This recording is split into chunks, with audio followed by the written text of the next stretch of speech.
Advertencia, en este video hablaremos de vacunas, así que si tienes la mollera sumida no veas este video.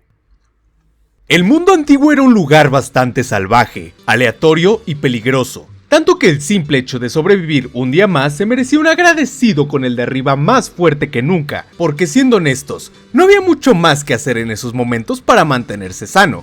Para ponernos en contexto y que entiendas mejor la situación, imagina que por un momento eres un humilde pero honrado granjero y muy guapo por cierto, allá en el lejano siglo XVII o año 1700, como le quieras decir. Acabas de heredar la granja de tu padre, que lamentablemente falleció de malaria hace poco porque fue picado por un mosquito mientras estaba durmiendo. Pero ¿qué se le va a hacer? Así es la vida. Llevas puesto el sombrero de tu abuelito, el cual falleció de muerte blanca o como se le conoce ahora, tuberculosis. Todo por andar descalzo y no ser aseado, te explicó tu mamá mientras te bañaba a la orilla del río. Que hablando de tu mamá, gran señora por cierto, te hubiera encantado poder conservar algún objeto de ella para llevarla contigo siempre, pero recuerdas que sus cosas fueron quemadas de por vida en aquel pueblo clausurado por tener una epidemia de peste negra, haciendo que todas las cosas quedaran malditas y quemadas de por vida. Ah, y por cierto, el buen Firulais murió de rabia, por si se te había olvidado. Pi. Pero bueno, supongo que aún podemos ser un buen padre y ejemplo para tus hijos. Es por ello que regresas temprano a casa para poder abrazarlo y pasar tiempo con él. Eso hasta que notas que tiene todo el cuello lleno de marcas de viruela, lo cual significa que tú y él se acaban de ganar un concierto de Juan Gabriel en primera fila. ¡Maldita sea! ¿Por qué nos persigue la furia de Dios?, exclamas frustrado al cielo. ¿Qué más falta? ¿Que me atropelle una carreta o que un hámster me orine encima? Si tú también te sentiste frustrado y desesperado al escuchar esta historia, felicidades hermano, acabas de descubrir el día a día de alguien previo a los nobles avances de la medicina, pero sobre todo en uno en particular que terminaría por cambiar el mundo por completo, y es de ese mérito del que vamos a hablar el día de hoy. Hey, ¿qué onda? Mi nombre es Gabo Aran y el día de hoy veremos la historia de las vacunas y cómo cambiaron el mundo.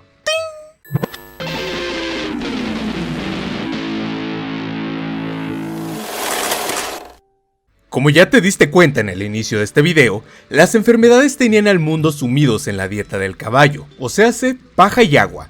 La enfermedad era algo común en nuestras vidas, pero sobre todo, la defensa contra las mismas era prácticamente inexistente. Sobrevivir a cualquier enfermedad era más una casualidad que una causa, y todo el campo de la medicina era muy reactivo, místico e inclusive igual de peligroso que las mismas enfermedades, haciendo que la mayoría del público perdiese la fe en los médicos y sus remedios poco efectivos. Enfermedades como la peste negra, por ejemplo, no había sido erradicada ni mucho menos atendida. Lo único que se había descubierto es que el aislamiento ayudaba, pero pues así que tú digas, ¡uy, qué bruto! ¿Cuánta medicina había en eso? Pues no. Los microbios tampoco existían en ese momento. Lo más cercano a ello que teníamos eran los miasmas, los cuales, según esto, brotaban de la suciedad, contaminación o inclusive castigo divino, porque Dios lo quiso. Es por ello que tu mamá te decía que te enfermabas por andar descalzo o andar mugroso sin bañarte. No es que no supiera, simplemente estaba desactualizada. Mamá, si estás viendo esto, te quiero mucho. De la tifus, tuberculosis, rabia y demás, mejor ya no te cuento, porque si no, el video duraría horas y horas, y aquí sabemos que todos los presentes tenemos la atención más frita que una papa a la francesa. Así que quédate con que existía una larga lista de enfermedades listas para aniquilarte en cualquier momento, hora y lugar, como un tigre dientes de sable listo a comerte las nalgas de un mordisco. ¡Arr! La sociedad se encontraba en una especie de resignación médica. Había muchos intentos pero pocos resultados. Sin embargo, había una enfermedad que resaltaba entre las demás, y esa era la viruela. La viruela, siendo una enfermedad que originalmente existía en las ratas, pero que brincó a nosotros en algún momento, era particularmente peligrosa, porque para empezar, lleva con nosotros desde el inicio de la humanidad prácticamente. El faraón Ramsés es de los primeros infectados registrados en la historia, imagínate qué tan vieja es. Pero eso sí, desde que llegó a nosotros se destacó por no tener piedad absoluta, destruyendo no solamente personas o pueblos, sino derrumbando imperios completos como Toro y sin usar pastillas. Da clic para saber cómo. El historial de travesuras de la viruela abarca eventos como la caída del imperio azteca, la caída del imperio inca, la peste antonina que azotó el imperio romano, la guerra y asedio de Fort Pitt el cual, por cierto, es el primer registro de la viruela siendo usada como arma biológica, algo tranqui. Y por si no faltaba para ese momento, esta pillina era la causa principal de ceguera en el mundo, bien traviesa. Así que como puedes ver, estamos frente a no solamente una enfermedad, sino una devoradora de civilizaciones e imperios. Sin embargo, había un punto en concreto que hizo que la viruela llamase tanto la atención, y es que a diferencia de todas las enfermedades antes descritas, esta es la única que muy rara vez te da más de una vez en toda tu vida. Haciendo que, si de pura suerte llegabas a sobrevivir, podrías hacerte llamar el protagonista con más suerte de todo el anime y comprar un boleto de lotería de paso. Esto causó interés inmediato en la comunidad científica porque si la librabas, mi hermano. Imagínate la posibilidad de que una de las enfermedades más letales de la historia, hasta ese momento, te perdonase la vida y que además no te vuelva a molestar. ¡Gloria a Dios en las alturas! Este aspecto de la viruela era tan único y especial que de hecho, para el año 1700 ya existía un tratamiento, el cual si bien no es el más elegante, funcionaba. A veces, claro. Recuerda que estamos hablando de varita mágica, no de bomba atómica. Este tratamiento es tan viejo que se remonta a las viejas civilizaciones de China, Turquía y Europa. Tenía como nombre la variolación y consistía en infectar a una persona sana con virus humano vivo de alguien que tuviese un caso leve entre comillas para aumentar así la probabilidad de vivir y obtener inmunidad. Y tú seguramente te estés preguntando, achis, pues ¿cómo hacían eso si no existían vacunas? Pues este método tan sofisticado consistía en tomar la pus presente de la pústula o costras secas de un enfermo y frotarlas en diferentes zonas con cortes previamente realizados en brazos y piernas. Así que si no te gusta el piquete de una vacuna, imagínate ahora que te hicieran 10 cortadas en todo el cuerpo para que te froten pues de otra persona fluidos de dudosa procedencia. ¡Qué rico!, ¿no? ¿Por qué diablos algo así funcionaba? En pocas palabras, al meter el virus por la piel en lugar de respirarlo, el cuerpo tenía una ventaja inicial al momento de pelear contra él. Es por ello que la mortalidad terminaba por decaer tanto con este método en particular, y pues es lo que había en ese momento. Si bien este método suena bárbaro y brutal, sorpresivamente funcionaba mejor de lo que tú te puedes imaginar. Tanto que solamente el 2 o 3% de los variolados morían a raíz del procedimiento, que si me lo preguntas a mí era una mejora enorme a comparación del 30% de riesgo que tiene la viruela en su estado natural. Sin embargo, como puedes imaginar, no todo era perfecto, porque existían contras los cuales no era nada que se pudiese pasar por alto. Por ejemplo, el variolado se volvía contagioso por sí mismo, lo cual significa que si no se aislaba, corría un riesgo altísimo de iniciar una epidemia real en toda su comunidad fácilmente. Igualmente, al usarse fluidos humanos como los que te gustan, a veces se transmitían por accidente otras enfermedades, como sífilis o tuberculosis. Así que si no era Chana seguramente iba a ser Juana, pero de que te enfermabas, te enfermabas. Pero aún con todas estas desventajas tan graves, seguía siendo mejor que andar descubierto e indefenso en el mundo. Por lo que mucha gente optaba por este riesgo para quitarse de un posible problema gigante más tarde en sus vidas. De hecho, como dato curioso, el mismo George Washington ordenó la variolación obligatoria de su ejército en 1777, lo cual terminó siendo un factor importante al momento de ganar la guerra de independencia de los Estados Unidos. Pero a ver, Gabo, si ya teníamos la variolación y hasta el mismísimo George Washington lo usaba, ¿por qué empeñarse en hacer una vacuna? Pues ¿por qué va a ser?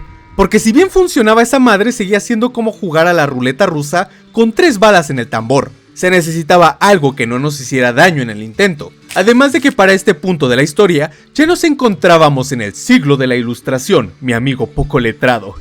Siglo en donde las mentes más brillantes se reunían para sacar al mundo de la letrina en el que se encontraba. El origen de la vacuna como la conocemos hoy en día, a diferencia de lo que muchos pueden pensar, no se encontraban en un laboratorio elegante de Londres. Más bien se encontraba en una granja lechera, en una vaca llamada Blossom, para ser más exactos. Pero ella solo es uno de los personajes de esta historia. El verdadero protagonista de esta historia no se encontraba en los laboratorios elegantes de Londres o de alguna otra ciudad grande. En su lugar se encontraba en medio de las granjas leyendo libros. Edward Jenner nació el 17 de mayo de 1749 en Berkeley, Inglaterra, un poblado bastante humilde. Era hijo de un clérigo, lo que significaba que creció en un ambiente con acceso a libros de distintos tipos, pero sin dejar de lado la vida de campo. Fue esta combinación entre la educación y el campo lo que lo acabó convirtiendo en la persona correcta, en el momento y lugar correcto. Cuando tenía 14 años comenzó como aprendiz de un cirujano local llamado Daniel Ludlow. Porque sí, así es como te hacías cirujano en esos tiempos. ¡Qué piola!, ¿no? El buen Edward solía acompañar al Dr. Daniel en sus distintas consultas a través del pueblo y fue en una de estas visitas que encontró la idea que terminaría cambiando no solo su vida, sino también la nuestra. En esta visita, la cual tenía que ver con viruela, escuchó una de las jóvenes lecheras con mucha seguridad decir: "Yo nunca tendré viruela, porque ya he tenido viruela bovina".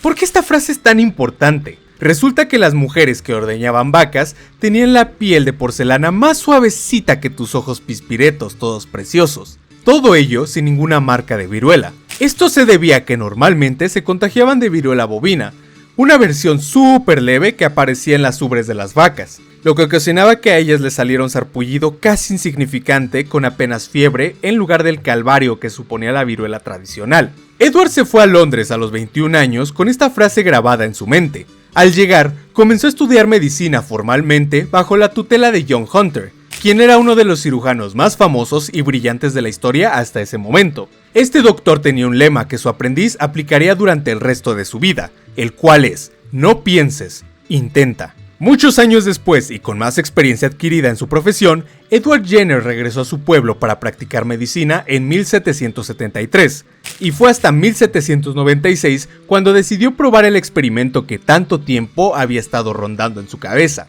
La teoría de que el experimento es de hecho muy básica y sirve para explicar tanto el experimento como el funcionamiento de las vacunas actuales. Si la viruela de vaca es una versión más débil que la viruela humana, ¿qué pasaría si se le pone a alguien a propósito la versión rebajada del virus? ¿Se evitaría el contagio de una versión más fuerte?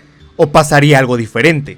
La parte del experimento, por otro lado, no era tan sencilla, y de hecho pudo haber llevado a prisión de haberlo intentado siquiera, debido al dilema ético que representaba. Para su experimento, Edward Jenner no se pensaba infectar a sí mismo, ni que fuera menso. Es por ello que se dio a la tarea de buscar a un sujeto de pruebas, el cual terminó encontrando en James Phipps, un niño de 8 años que era hijo de su jardinero. Normalmente se dice que Edward le pidió permiso al padre para el experimento. Sin embargo, en esa época y posiblemente hoy en día la relación patrón-empleado es muy vertical, así que seguramente fue más un acto de resignación que de genuino interés. Porque ustedes saben, en esta empresa todos somos una familia y hay que ponernos la camiseta. Edward tomó pus de las heridas de Sarah Nilms, una lechera que se había contagiado de la vaca Blossom. Le hizo un par de rasguños en el brazo al pequeño James y para así frotar la pus encima. El experimento ya estaba hecho. En ese momento solo quedaba esperar lo mejor. Después de unos días, el pequeño James tuvo un poco de fiebre, pero ante todo pronóstico logró recuperarse rápidamente y a los pocos días se encontraba como si nada hubiera pasado. Parecía que Edward por fin lo había logrado. Había inventado la vacuna tal y como la conocemos. ¡Wow! Espera un momento, que aún no cantes victoria, ya que estamos hablando de ciencia y no de cosas mafufas. Aún quedaba un paso pendiente y es aquí donde la cosa se puso por demás perturbadora. Para comprobar que James era inmune, Jenner lo expuso directamente a la viruela humana meses después mediante la variolación, aún con todo el riesgo que eso podía suponer para sí mismo, el niño y el resto de su pueblo. ¿Por qué decidió hacerlo aún con todo el riesgo que esto suponía? Hay que recordar la frase Bob Esponja: no lo pienses, hazlo. Edward publicó sus resultados al poco tiempo, o bueno, lo intentó al menos, porque la Royal Society, que era la élite científica de esa época, le rechazó la investigación, argumentando que no tenía suficientes pruebas y que por favor no manchara su reputación con cuentos absurdos de vacas. Así como lo escuchaste, nos quedamos así de cerca de no tener vacunas. Imagínate qué hubiera pasado. Pero como ya supones viendo este video, el buen Edward prefería mascar vidrio antes que darse por vencido. Y es por eso que en 1798 él mismo pagó la publicación de su libro, An Inquiry into the Causes and Effects of the Variola Vaccine. Este libro ahora sí se volvió un éxito de ventas y el mundo comenzó a prestarle atención. Pero aun con todo el éxito de su libro, la gente no cambió de opinión tan fácil de la noche a la mañana. Se puede decir que los antivacunas nacieron al mismo tiempo que las vacunas en sí, ya que en 1800 empezaron a crear dibujos de personas con cabezas de vaca en sus granos. Pero aun con todo ello, el indomable espíritu humano terminó por dominar y continuar su cruzada, para que más y más gente estuviese protegido de una enfermedad que ya había hecho demasiado daño a la humanidad. Uno pensaría que Edward acabó siendo una persona ultra rica después de esto, pero es todo lo contrario. Él mismo vacunaba a la gente de escasos recursos en una casita de su jardín, la cual llamaba el Templo de la Vacuna. Y James Phipps, el niño del experimento, nunca fue desechado por Edward ni mucho menos. Este último lo cuidó toda su vida, le compró una casa y fueron grandes amigos hasta que la muerte los separó. La idea de Edward terminó por trascender y cruzar a través de los océanos en un barco lleno de huérfanos que servían a modo de refrigeradores humanos. Y sí, sé que esto suena loquísimo, tanto que pronto les traeré un video acerca de esta historia en particular. Esto ayudó a traer la cura a través de México y toda América. Y fue así, de brazo en brazo, como el legado de Edward, James y la vaca Blossom fue ganando cada vez más terreno. La lucha contra la viruela se había convertido ahora en una cruzada a nivel mundial en la que cada vez más países se sumaban, y todo apuntaba a que por primera vez en la historia, el ser humano tenía las herramientas suficientes para poner fin a un mal en común. La expansión de la vacuna terminó generando una avalancha de revolución científica y de salud a nivel mundial, la cual llegó a otro nivel cuando en mayo de 1980 la OMS declaró que la viruela estaba oficialmente erradicada. Esto representa el mayor logro de la medicina en la historia. Pasamos de frotar costras a un niño a eliminar por completo una de las enfermedades más letales de la historia.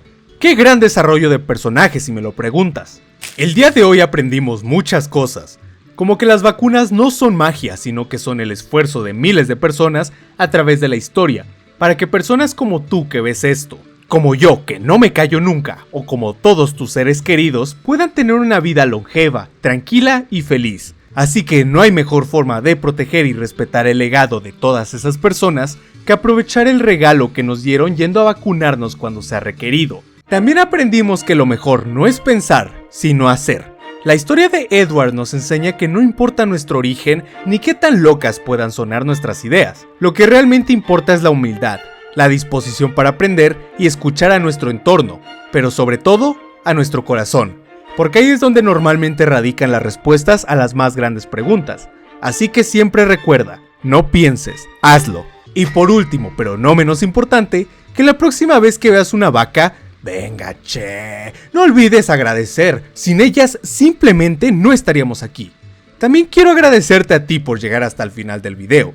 Fue un video que tomó mucha más investigación de lo normal, pero creo que al final ha quedado bastante chulo y que acabará valiendo la pena eventualmente, porque ahora sabes un poco más acerca de las vacunas y el mundo. No olvides suscribirte, darle like y compartir esta historia con un ser querido. Tu apoyo me ayuda a crecer y llegar a los 3000 suscriptores. Nos vemos en el siguiente video. ¡Aran fuera!